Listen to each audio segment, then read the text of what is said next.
উনি দেশেই ছিল, আর আপনি পালিয়ে গেলেন কেন? আপনার কোটি কোটি অনুসারী, কারো কথা ভাবলেন না? পদত্যাগ করে যদি জেলেও যাইতেন, কয়েক মাস পরে আবারও নেতা কর্মী মিছিল করে ফুলের মালা দিয়ে জেলখানা থেকে বের করে নিয়ে আসেন। আপনি কেন চলে গেলেন? এভাবে কেন পালিয়ে গেলেন? 18 কোটি মানুষের অভিভাবক ছিলেন আপনি। আপনি পালিয়ে যায় দেশের মানুষের যে পরিমাণে ক্ষতি করেছেন, আল্লাহর কাছে হিসাব দিতে হবে। অত সহজ না। কি মনে করেন? রাগ করেন নাকি আপনারা? আপনি মাঝে মাঝে কল রেকর্ড ফাঁস হয়, আপনি কথা বলেন কিভাবে? বলেন আমি দেশের কাছে আছি, চট করে ঢুকবো। যাওয়ার আগে বলে যাননি, ঢোকার সময় বলা লাগবে কেন? আপনি আসেন, আপনি আসেন। এই দেশ আপনার বাবার, এই দেশ আপনার স্বামীর, আপনি আসেন। যেই দিক দিয়ে মন চায় ঢোকেন তো, আপনি আসেন। আমরা জানি মেয়ে মানুষ কতদিন বাহিরে থাকবে, আপনি আসেন। ববু আইবা তুমি আইবা গো, সেই দিন আইসা বুবু ক্ষমতা পাইবা না।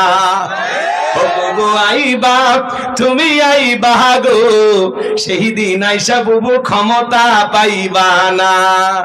খোঁজ নাই বহু কাদের কাকার, অবস্থা খারাপ তোর বেশ বাবার, হাও নাঙ্কেল এখন সামনে আসে না। নেতা কর্মী সব জেলের ভিতর, আমি আসি ডরের ওপর, কখন জানি আসে গ্রেপ্তারি পরোয়ানা। বুবু আইবা তুমি আইবা গো, সেই দিন আসা বুবু চিয়ার পাইবা না। ক্ষমতার চেয়ার থেকে নামা সহজ, কিন্তু এই চেয়ারে ওঠা কঠিন। কথা বলে ঠিক কিনা? ভয় পাচ্ছেন নাকি কেউ? হ্যাঁ, ভয় আছে? আমরা শোনেন, আগামীতে আর যাই হোক কোন নারীকে এই দেশের প্রধানমন্ত্রী বানাবো না। আগামীতে সিদ্ধান্ত নেন, যেই দলেরই হোক পুরুষ নেতা চাই। আগামীতে এই দেশের পুরুষ প্রধানমন্ত্রী কারা কারা চান? হাত তুলে দেখা। লিল্লাহে তাকবীর।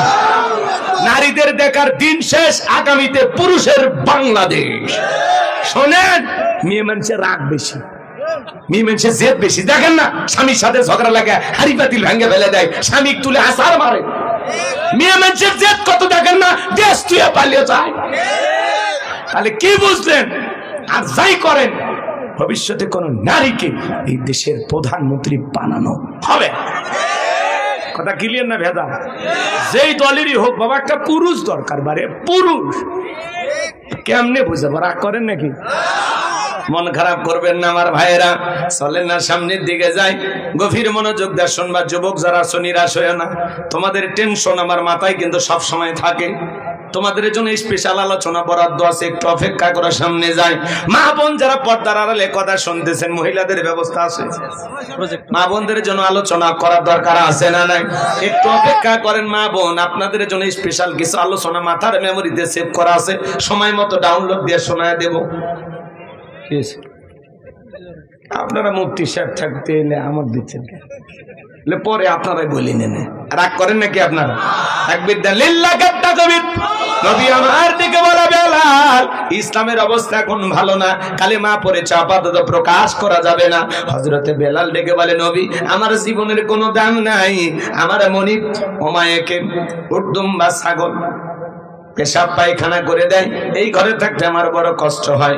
একদিন বলেছিলাম, মনিব আমার জন্য একটু ভালো ঘরের ব্যবস্থা করে দেন। ওমায়ে ডেকে বলে, বেলাল উটদুম বা ছাগলের দাম আমার কাছে আছে, কিন্তু তোর মতো কালো হাফসি বেলালের দাম আমার কাছে নাই। নবী গো, আপনি শুধু দোয়া করে দেন, মৃত্যু পর্যন্ত যেন কালেমার পথে টিকে থাকতে পারি। আমি বেলালের জীবনের কোনো দাম নাই। এই কথা বলে হযরতে বেলাল চলে গেলেন। পরের দিন সকালবেলা সূর্য উদয় হয়ে গেছে। হযরতে বেলাল দরজা খোলে না। অন্যান্য চাকর যারা আছে নালিশ নিয়ে চলে গেছে ওমায়ের কাছে, যা বলে, নেতা এখনো পর্যন্ত বেলাল দরজা খোলে নাই, বেলা অনেকটা হয়ে গেছে, তাই নাকি? বলে, হ্যাঁ চলো যায়। দরজায় ডাক দেয়, বেলাল দরজা খোল। হযরতে বেলাল দরজা খোলে না, জোরে করে ধাক্কা মারছে। যখন দরজা খুইলা গেছে, তখন এইবার মায়া তাকায় দেখি, যেই রাত্রিতে হযরতে বেলাল কালেমা পড়ে মুসলমান হয়েছে, ওই রাত্রিতে একটা উটদুম বা ছাগলের কাছে কোনো পেশাব পায়খানা নাই। জোরে বলেন মারহাবা। আমার ভাইয়েরা দিল দিয়া কথাগুলো বোঝার চেষ্টা করবেন। এইবার ওমায় ডেকে বলে, চাকরের দল তোমরা নিজেদের কাছে যাও। দেখো না তাকায়া, তোমরা যখন ঘুমাচ্ছিলে বেলাল তখন ময়লা আবর্জনা পরিষ্কার করেছে, ওদেরকে তাড়িয়ে দেওয়ার পরে এক পা দুপা করে বেলালের কাছে চলে গেলেন। হযরতে বেলাল দেয়ালে পিঠটা লাগাইয়া জিহ্বা নাড়াইয়া জিকিরি করে কার। এইবার হযরত বেলালকে হালকা করে ধাক্কা মারছে, যখন জবান দিয়ে কালেমার আওয়াজ বের হয়েছে তখন এইবার ডেকে বলে, বেলাল তোর জবান দিয়ে কি শুনলাম, তুমি কি মুসলমান হয়েছো? হযরতে বেলাল ডেকে বলে, মুসলমান হয় যারা মিথ্যা কথা বলতে পারে না তারা। ওয়াকুলু কওলান সাদীদা। আল্লাহু আকবার।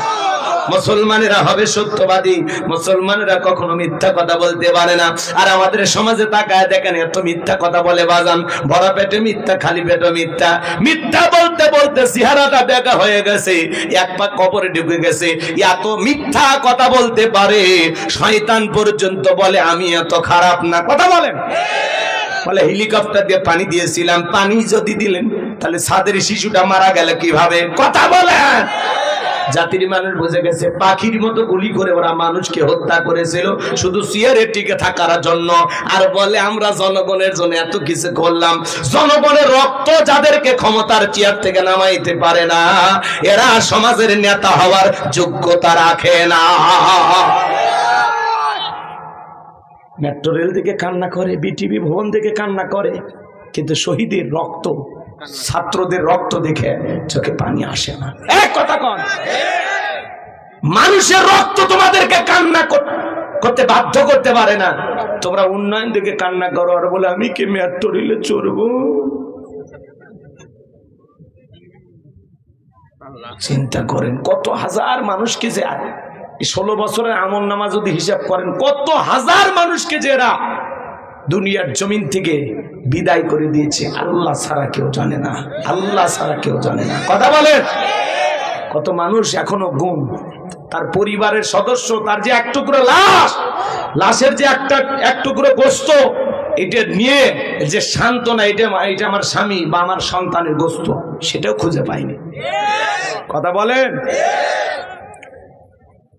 তাহলে তাদের জীবনের পরিণতি শোনা যাচ্ছে ম্যাডামের নাকি ক্যান্সার হয়েছে। আল্লাহ ভালো জানে। ক্যান্সার হয়েছে সাবেক প্রধানমন্ত্রী শেখ হাসিনা। আলহামদুলিল্লাহ কইতেছেন না? তার মানে কি বোঝা যায় মানুষের ক্ষোভটা কোন জায়গায়? একটা সাবেক প্রধানমন্ত্রী ক্যান্সার হয়েছে, মানুষ কয় আলহামদুলিল্লাহ। কেউ কেউ ফোন দিয়ে কয় হুজুর সত্যি হয়েছে নাকি? চিন্তা করেন, তার মানে ক্যান্সার হইলে জনগণ খুশি। তাহলে কি নেতৃত্ব দিলেন? আপনার ক্যান্সারের কথা শুনে মানুষ আনন্দিত হচ্ছে, আলহামদুলিল্লাহ বলতেছে। কি নেতৃত্ব দিলেন? কই আপনার জন্য তো কেউ দোয়া করতেছে না। ওনার ক্যান্সার হয়েছে, দোয়া তো করা দরকার, আল্লাহ যেন ওনাকে ক্যান্সার থেকে মুক্তি দান করে। দোয়া করবেন না তো? কই দোয়া তো করতেছেন না আপনারা। হ্যাঁ, দোয়া করবেন না? তার মানে কি কি দোয়া করবেন না? তো সবাই বলতেছেন দোয়া করবেন না, কি বদদোয়া করবেন? কিচ্ছু করার দরকার নেই। ওনার ফলাফল আল্লাহ দেবে। ওনার যেরকম কর্ম সে অনুযায়ী আল্লাহ যেন তাকে ফল দেয়। কথা বলে ঠিক কিনা? নিজের কৃত কর্মের ফল নিজেকে তো ভোগ করা লাগবে। কুল্লু নাফসিন বিমা কাসাবাত রহিনা। প্রত্যেকটা ব্যক্তি তার নিজ কৃত কর্মের কাছে আবদ্ধ। ওনার জীবনের কৃত কর্মের হিসাব ওনাকেই দিতেই হবে, দিতেই হবে। কথা বলে ঠিক কিনা? আজকে ক্যান্সার হয়েছে ওনার, কই সারা দেশের দোয়া হবে ম্যাডামের জন্য। মসজিদে মসজিদে ক্ষমতা থাকলে তো দোয়া হইতো, বাধ্য হয়ে। শ্মশান ঘাটে দোয়া করবেন না? ওরে বাবা। যাই হোক বাজান গো আমার, সাবেক প্রধানমন্ত্রী শেখ হাসিনার ক্যান্সারের কথা শুনে আপনারা আনন্দিত হয়ে যাচ্ছেন, অনেকে আলহামদুলিল্লাহ লেখে পোস্ট করতেছেন বাজান। তার মানে নেতা যদি ভালো হয় জনগণ দোয়া করবে, আর নেতা যদি মনের মতো না হয় জনগণের দোয়া পাবে না। এই জন্য বাজান কথায় আছে, এমন জীবন করিও গঠন, মরিলে হাসিবে তুমি কাঁদিবে ভবন। এমন নেতৃত্ব দেওয়া দরকার যাতে মরণের পরেও হাজার হাজার মানুষ নেতাকে স্মরণ করে। আমার কথা মনোযোগ দিয়ে শোনেন বাজান, চলেন সামনের দিকে যাই, গেলে মজা পাবেন। হযরতে বেলাল ডেকে বলে, মুসলমান হয়ে যারা মিথ্যা কথা বলতে পারে না তারা। উমাইয়া ডেকে বলে, বেলাল উট দুম্বা ছাগলের মালিক বানায় দেব, থাকার জন্য ভালো ঘরের ব্যবস্থা করে দেব। হযরতে বেলাল ডেকে বলে, উমাইয়া দুনিয়ার কোন পার্থিব সম্পদের বিনিময়ে বেলাল তার ঈমান বিক্রি করবে না। এই কথা বলার পরে উমাইয়া ডেকে বলে, বেলাল রে, আমার কথা না শুনলে বড় নেতা আবু জেলকে খবর দেব। হযরতে বেলাল ডেকে বলে, কোন বড় নেতা ছোট নেতা আমরা শোনেন, আগামীতে আর যাই হোক কোন নারীকে এই দেশের প্রধানমন্ত্রী বানাবো না। আগামীতে সিদ্ধান্ত নেন যেই দলেরই হোক পুরুষ নেতা চাই। আগামীতে এই দেশের পুরুষ প্রধানমন্ত্রী কারা কারা চান, হাত তুলে দেখা। লিল্লাহি তাকবীর। নারীদের দেখার দিন শেষ, আগামীতে পুরুষের বাংলাদেশ। শোনেন, মেয়ে মানুষের রাগ বেশি, মেয়ে মানুষের জেদ বেশি। দেখেন না, স্বামীর সাথে ঝগড়া লাগে হাড়ি পাতিল ভেঙে ফেলে দেয়, স্বামী তুলে আসার মারে। মেয়ে মানুষের জেদ কত দেখেন না, দেশ তুলে পালিয়ে যায়। তাহলে কি বুঝলেন? আর যাই করেন, ভবিষ্যতে কোন নারীকে এই দেশের প্রধানমন্ত্রী বানানো হবে। কথা ক্লিয়ার না ভেজা? যেই দলেরই হোক বাবা, একটা পুরুষ দরকার। বারে পুরুষ কেমনে বুঝাবো? রাগ করেন নাকি? মন খারাপ করবেন না আমার ভাইয়েরা, চলেন না সামনের দিকে যাই। গভীর মনোযোগ দিয়ে শুনবা। যুবক যারা আছো নিরাশ হয়ে না, তোমাদের টেনশন আমার মাথায় কিন্তু সব সময় থাকে। তোমাদের জন্য স্পেশাল আলোচনা বরাদ্দ আছে, একটু অপেক্ষা করে সামনে যাই। মা বোন যারা পর্দার আড়ালে কথা শুনতেছেন, মহিলাদের ব্যবস্থা আছে, মা বোনদের জন্য আলোচনা করার দরকার আছে না নাই? একটু অপেক্ষা করেন মা বোন, আপনাদের জন্য স্পেশাল কিছু আলোচনা মাথার মেমোরিতে সেভ করা আছে, সময় মতো ডাউনলোড দিয়ে শোনায় দেব। আপনারা মুফতি সাহেব থাকতে এলে আমার দিচ্ছেন কেন? পরে আপনারাই বলি নেন, রাগ করেন নাকি আপনারা? তাকবীর দেন, লিল্লাহি তাকবীর। নবী আমার দিকে বলে, বেলাল ইসলামের অবস্থা এখন ভালো না, কালেমা পড়েছে আপাতত প্রকাশ করা যাবে না। হযরতে বেলাল ডেকে বলে, নবী আমার জীবনের কোনো দাম নাই, আমার মনিব উমাইয়াকে উট দুম্বা ছাগল পেশাব পায়খানা করে দেয়, এই ঘরে থাকতে আমার বড় কষ্ট হয়। একদিন বলেছিলাম, মনিব আমার জন্য একটু ভালো ঘরের ব্যবস্থা করে দেন। উমাইয়া ডেকে বলে, বেলাল উট দুম্বা ছাগলের দাম আমার কাছে আছে, কিন্তু তোর মতো কালো হাফসি বেলালের দাম আমার কাছে নাই। নবী গো, আপনি শুধু দোয়া করে দেন মৃত্যু। মনে রাখবেন, লন্ডন আমেরিকার আইন দিয়ার ভারতের পানি পড়া দিয়া ৫৬,০০০ বর্গ মাইলের ৫৬ ইঞ্চি মাটিতেও শান্তি প্রতিষ্ঠিত করতে পারবেন না।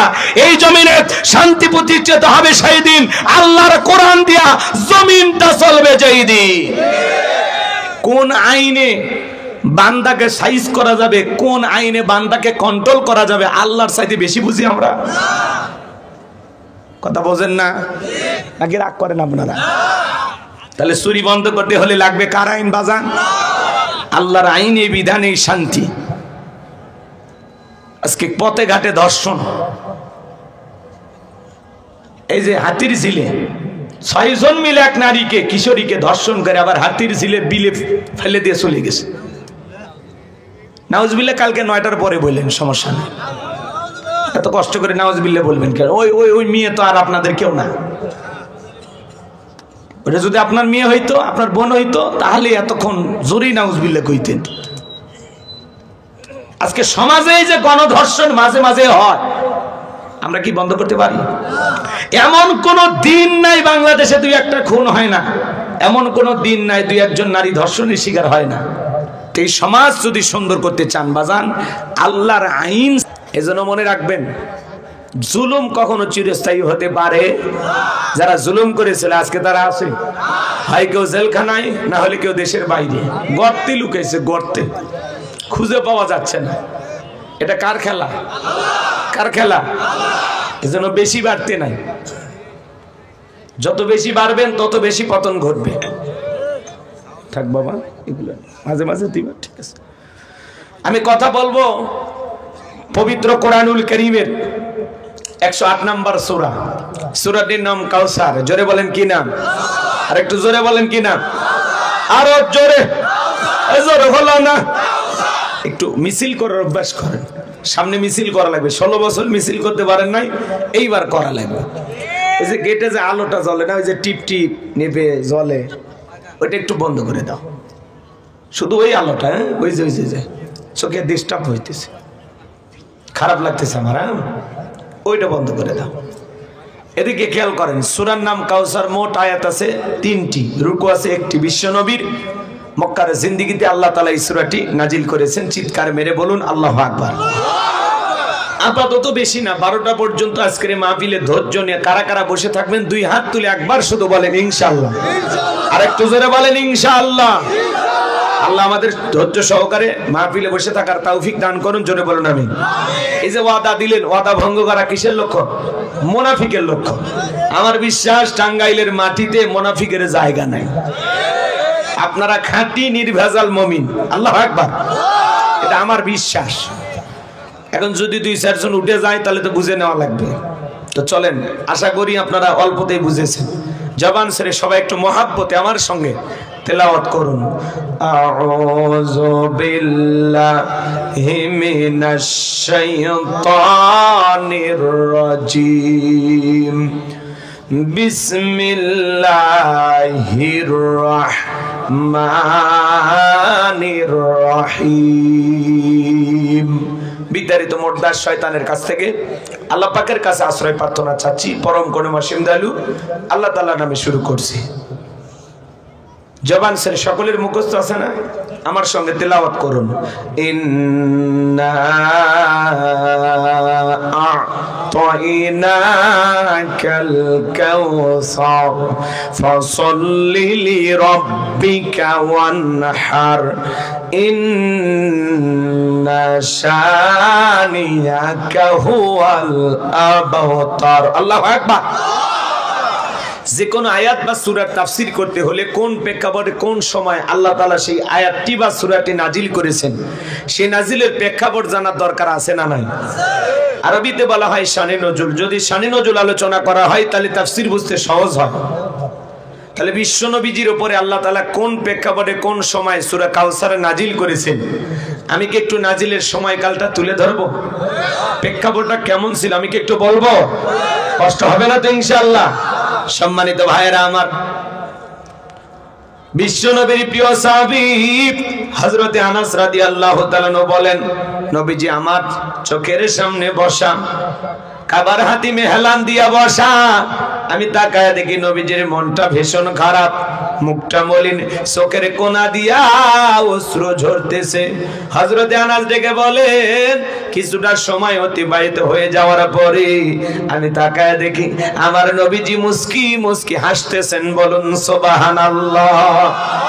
হযরতে আনাস ডেকে বলেন, নবী এই মাত্র দেখলাম আপনার মনটা খারাপ, মুখটা বলেন, চোখের কোনা দিয়ে অশ্রু ঝরতেছে, আবার কেনই বা মুস্কি মুস্কি হাসেন? আমার নবী কেন কাঁদেন, কেন হাসেন? এর পেছনে রহস্য আছে না নাই? নবীজির কান্না করার কারণ হলো নবীজির কলিজার টুকরা ছেলে সন্তানগুলো জন্ম নেয় আর এক এক ছেলে সন্তানগুলো মারা যায়। আবুল কাসেম মারা যায়, আবু তাহের মারা যায়, ইব্রাহিম মারা যায়। বাবা হিসাবে নবীর মনেও কষ্ট লাগে কিনা? ছেলেগুলো জন্ম নেয় আর এক একে মারা যায়। নবীজির মনে অনেক কষ্ট, অনেক ব্যথা। অন্যদিকে নবীজির কাছের চাচার নাম হলো আবুল হাব, ডেকে বলে, ভাতিজা তোমার বংশে বাতি জ্বালানোর কেউ থাকলো না, তুমি একটা লেজ কাটা, তুমি একটা নির্বংশ, তুমি একটা হাত করে। যদিও রাসূলের 4টা কন্যা সন্তান জীবিত ছিল, এরপরেও নবীজির কাছের চাচা আবুল হাব সমালোচনা করে। বলেন তো বাজান, তাতে নবীজির মনের কষ্ট কমে না বাড়ে? আপনারাই বলুন, আল্লাহ না করুক আপনার আমার সন্তান যদি মারা যায়, কাছের আত্মীয় স্বজনদের উচিত বিপদের দিনে সান্ত্বনা দেওয়া। বাবা তুমি সবর করো, ধৈর্য ধারণ করো, জীবন মৃত্যুর মালিক আল্লাহ। আল্লাহ সন্তান দিয়েছে, আল্লাহ নিয়েছে। আল্লাহ যদি চায় বছর না ঘুরতে আবারও তোমাদের ঘর আলোকিত করে সন্তান দিতে পারেন, তিনি কে? তাহলে কাছের মানুষদের উচিত বিপদের দিনে সান্ত্বনা দেওয়া, সবরের কথা বলা, ধৈর্যের ওয়াজ করা। কিন্তু নবীজির চাচা আবুল আহাব এতটাই খারাপ, ডেকে বলে, ভাতিজা তোমার বংশে বাতি জ্বালানোর কেউ থাকলো না, তুমি একটা লেজ কাটা, তুমি একটা নির্বংশ। জোরে কর নাউজুবিল্লাহ। এই আবুল আহাব কিন্তু আবু জাহেলের চাইতেও খারাপ। আবু জাহেলের নামে আল্লাহ কোনো সূরা দেয়নি, কিন্তু আবুল আহাবের নামে দিয়েছে। শুধু আবুল আহাব খারাপ না, আবুল আহাবের বউ খারাপ। কথা কয় না। ওটা সূরা লাহাবের তাফসীর করলে আপনারা বুঝতে পারতেন, কিন্তু ওই দিকে যাওয়ার সুযোগ নেই। গভীর মনোযোগ দিয়ে শুনবেন বাজান। নবীজির ছেলে সন্তানগুলো জন্ম নেয় আর একে একে মারা যায়। কেন নবীজির সন্তানগুলো শিশুকালে বিদায় নিল? অনেক পয়গাম্বরের সন্তান যৌবন পর্যন্ত জীবিত ছিল, প্রাপ্ত বয়স হওয়া পর্যন্ত। নবীজির একটা ছেলে সন্তানও কেন জীবিত থাকলো না? আল্লাহ তাআলা কেন তাদেরকে শিশুকালে উঠিয়ে নিলেন? এর পেছনে কারণ আছে না নাই? নবীজির ছেলে সন্তানগুলো শিশুকালে বিদায় নেওয়ার পিছনে কারণ আছে তিনটি। জোরে বলেন কয়টি? নবীর উম্মত হিসেবে জানতে মনে চায় না কি সেই তিনটি কারণ, কি সেই রহস্য? কারা কারা শুনবেন? দুই হাত তুলে আল্লাহকে দেখান। লিল্লাহি তাকবীর। কি সেই তিনটি কারণ যদি আমি আলোচনা করি তাহলে 3 নাম্বার আয়াতের আলোচনা করা লাগবে। আমি কি 1 নাম্বার আয়াত বাদ দিয়ে 3 নাম্বারে যাব, নাকি আস্তে আস্তে শুরু করা যাক? তাহলে আমার ভাইয়েরা, একে তো সন্তান হারানোর ব্যথা, অন্যদিকে কাফেরদের সমালোচনা, আবার সাহাবায়ে কেরাম যারা ইসলাম ধর্ম গ্রহণ করে কাফের বেঈমান তাদের উপর নির্যাতন, কালেমা পড়ে মুসলমান হন নাই। নবীজি আমার রাতের বেলায় দারুল আরকামে বসা, হযরতে বেলাল বিশ্ব নবীর দরবারে উপস্থিত হয়ে গেলেন। নবীজির চেহারার দিকে তাকাইয়া দেখে বলেন, নবী গো, আপনার চাইতে সুন্দর মানুষ আমি জীবনে কোনোদিন দেখি নাই। বলুন সুবহানাল্লাহ। আপনার আমার নবী কতটা সুন্দর ছিলেন জানেন? হযরতে সাবের রাদিয়াল্লাহু তাআলা আনহু বলেন, পূর্ণিমার রাত আমি রাসূলের বাড়িতে গিয়েছিলাম, সেদিন দেখেছিলাম চাঁদ উদয় হয়েছে দুইটা, একটা চাঁদ আসমানে আর একটা চাঁদ জমিনে। হযরতে জাবের বলেন, আমি একবার আকাশের পূর্ণিমার চাঁদের দিকে তাকাই আর একবার বিশ্ব নবীর চেহারার দিকে তাকাই। হযরতে জাবের রাদিয়াল্লাহু তাআলা আনহু বলেন, ওই আকাশের পূর্ণিমার চাঁদের চাইতেও বিশ্ব নবীকে আমার কাছে বেশি সুন্দর মনে হয়। একটু চিৎকার মেরে বলেন সুবহানাল্লাহ। আমার ভাইয়েরা, আপনার আমার নবী কতটা সুন্দর ছিলেন জানেন? আম্মা জান আয়েশা ডেকে বলেন, যারা ইউসুফ নবীর চেহারার দিকে তাকাইয়া মিশরের নারীরা ফল কাটতে গিয়ে আঙ্গুল কেটে ফেলে দিয়েছিল, ওরা যদি আমার বিশ্ব নবীর চেহারার দিকে তাকাইতো, শুধুমাত্র আঙ্গুল নয়, আঙ্গুল কাটতে কাটতে, হাত কাটতে কাটতে কখন যে নিজের কলিজা কেটে দুফাক করে দিত, মুহূর্তের জন্য টের পাইতো না। আপনার আমার নবী এতটাই সুন্দর। আম্মা জান আয়েশা বলেন, ও দুনিয়ার মানুষ, তোমাদের একটা সূর্য আছে, আমি আয়েশার একটা সূর্য আছে। তোমাদের সূর্য উদয় হয় দিনের বেলায়, আর আমি আয়েশার সূর্য উদয় হয় রাতের বেলায়। আম্মা জান আয়েশা একদিন সেলাইয়ের কাজ করতেছিলেন রাত্রি বেলায়, হঠাৎ করে সুইটা পড়ে গেল। বাতিতে কোনো তেল ছিল না, বাতি জ্বালাইতে পারলেন না, অপেক্ষায় বসে থাকলেন। বিশ্বনবী যখন এশার সালাত আদায় করার পরে ঘরের ভিতরে প্রবেশ করলেন, নবীজি ঘরে ঢুকে সর্বপ্রথম আম্মা জান আয়েশাকে সালাম দিলেন। নবী ঘরে ঢুকে স্ত্রীকে কি দিলেন? সালাম দিলেন। আর আপনি আমি কি করি? বউকে সালাম দেই না। বাড়িতে ঢোকার সময় বউকে সালাম দিবেন, আসসালামু আলাইকুম রহিমা, কেমন আছো সোনা? ঘরের দরজাটা খোলো না, আমি তোমার লেটনের বাপ, তোমার দিওয়ানা। বউ খুশি হয়ে দরজা খুলবে, কথা বলা ঠিক না? কিন্তু আপনার আমার ব্যবহার এত মিষ্টি না। ঘরের দরজা চিৎকার মারে, এ রুবেলার মা, এ দরজা খোল, বেশি দেরি হলে দরজা ভাঙে ফেলে দে, তোর পিঠের উপর আজ কি যে হবে রে। ভিতর থেকে বউ বলে রে, স্বামী না সেকেন্ড হাজরাইল। কথা কন, কথা কন। এরকম স্বামী আছে না নাই? বাড়িতে যা বউকে সালাম দিবেন, লোকজন যদি না থাকে বইয়ের হাতটা ধরে মুসাফা করবেন। জোরে বলেন কার হাত? এ যুবক, বিয়ে করনি, কার হাত? বইয়ের হাত। পাশের বাড়ির ভাবির হাত না, ধরলে হাত দিয়ে পিটাইবে। বইয়ের হাত ধরে মুসাফা করুন। একেবারে ময়দান ফাঁকা থাকলে কোলাকুলি সেরে নেবেন। স্বামী স্ত্রীর মধ্যে সালাম আদান প্রদান হলে আল্লাহর পক্ষ থেকে রহমত নাজিল হবে। সালাম আছে যেখানে শান্তি আছে।